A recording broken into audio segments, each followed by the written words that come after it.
Salam hangat untuk Anda semua. Senang sekali ya bisa kembali lagi dalam pembahasan kita kali ini. Halo, iya. Hari ini nih kita mau gali lebih dalam soal gagasan-gagasan yang luar biasa ya dari informasi yang Anda bagikan.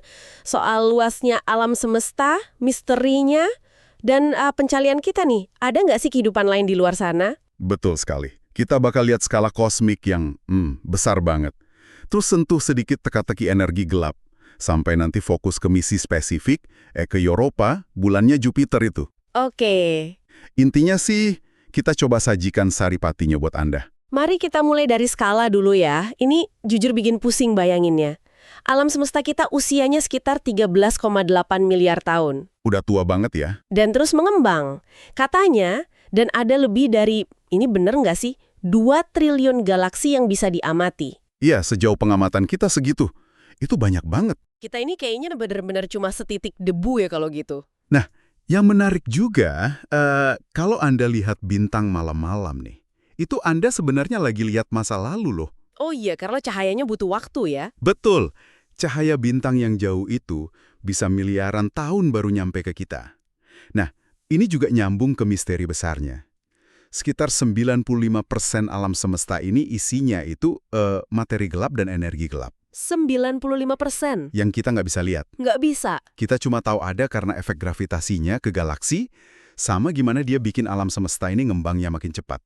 Jadi intisarinya gini, kebanyakan dari realitas kita ini, ya, misteri tak terlihat. Tapi justru itu yang ngebentuk semua yang kita lihat. Wow, 95% gelap. Dan terus mengembang. Ini selalu bikin saya mikir, ngembangnya kemana ya? Terus di luarnya ada apa? Aduh, pusing. Yaitu pertanyaan filosofis jadinya ya, soal batas pengetahuan kita juga.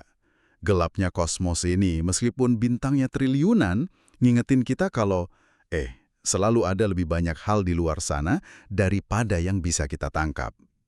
Mungkin, bijaknya kita terima aja kalau di balik tiap penemuan, selalu ada misteri baru lagi yang nunggu. Tapi misteri ini justru bikin penasaran kan? Maksud saya, bintangnya banyak banget. Terus sekarang kita tahu ada ribuan eksoplanet. Planet di luar tata surya kita, iya. Beberapa katanya di zona layak huni yang suhunya pas buat air cair. Kayaknya kok kemungkinan kita sendirian makin kecil aja ya rasanya ya. Tepat. Dan pencarian ini beneran dilakukan loh. Ada teleskop canggih, ada program SETI juga yang aktif nyari sinyal dari peradaban lain. Mikirin kemungkinan ini tuh rasanya campur aduk ya. Ada rasa takjub, tapi mungkin sedikit khawatir juga. Tapi ini nunjukin dorongan dasar kita sebagai manusia buat nyari koneksi, nyari makna di alam semesta luas ini. Pencarian umum itu penting ya, tapi seringnya kan ilmu pengetahuan itu bawa kita ke petunjuk yang lebih spesifik. Nah, salah satu yang lagi hangat dibicarakan kan Eropa ya, bulannya Jupiter. Betul, Eropa. Katanya ada misi khusus, Europa Clipper. Mau berangkat Oktober 2024 ini, nyampenya nanti 2030. Kenapa sih Eropa ini jadi spesial banget? Nah, Eropa ini bisa dibilang mengubah cara pandang kita. Dulu ada misi Galileo. Datanya itu ngasih indikasi kuat kalau di bawah lapisan es Eropa yang tebal, itu ada lautan air cair global. Lautan, di bawah es. Iya, ini revolusioner loh. Karena ini buktiin air cair itu bisa ada jauh di luar zona layak huni yang biasanya kita kenal, yang tergantung panas dari bintangnya. Europa ini kayaknya dapat panas dari sumber lain. Wah, menarik. Lautan bawah es. Gimana caranya bisa tetap cair? Terus gimana Clipper mau selidikin tanpa mendarat? Susah kayaknya ya. Caranya dengan terbang lintas berkali-kali. Nggak mendarat dulu. Wahana ini bawa alat-alat canggih. Ada magnetometer buat ngukur medan magnetnya. Dari situ bisa diperkirakan tebal esnya sama kadar garam lautannya. Oke. Terus ada radar penembus es buat, lihat struktur di bawah permukaan es.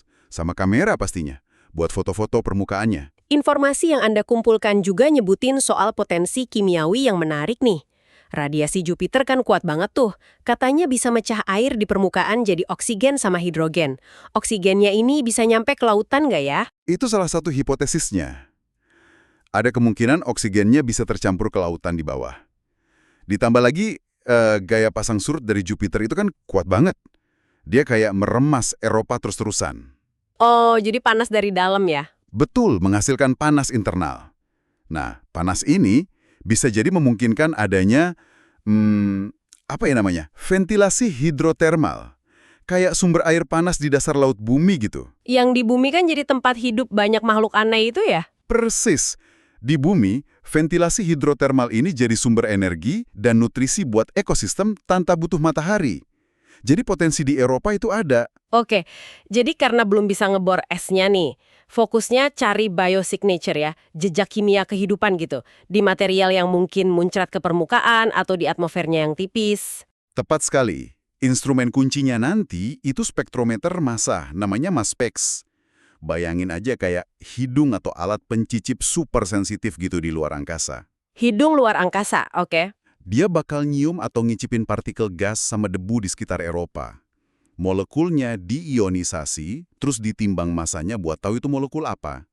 Tujuannya ya nemuin molekul organik kompleks kayak asam amino misalnya. Blok pembangun protein itu kan ya? Iya, betul.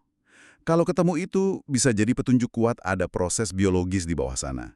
Jadi perjalanan kita hari ini nih, mulai dari skala kosmik yang gila-gilaan besarnya, misteri 95% alam semesta yang nggak kelihatan, sampai ke penyelidikan super fokus ke satu bulan es kecil di Jupiter, yang mungkin loh ya, nyimpen jawaban soal kehidupan. Iya. Dan mungkin ya, yang paling menakjubkan itu sebenarnya bukan jawaban pasti yang nanti kita temuin, tapi justru kemampuan sama dorongan kita ini loh sebagai manusia buat terus nanya, terus nyelidikin, terus coba paham keajaiban di sekitar kita. Kesadaran dan rasa ingin tahu ini yang sebenarnya nyambungin kita ke kosmos yang nggak terbatas itu. Wah, pemikiran yang dalam banget ya untuk menutup diskusi kita. Terima kasih banyak sudah menyimak bersama kami. Semoga ini ngasih perspektif baru buat Anda renungkan. Sama-sama. Jangan lupa tunggu pembahasan kita selanjutnya ya. Sampai jumpa!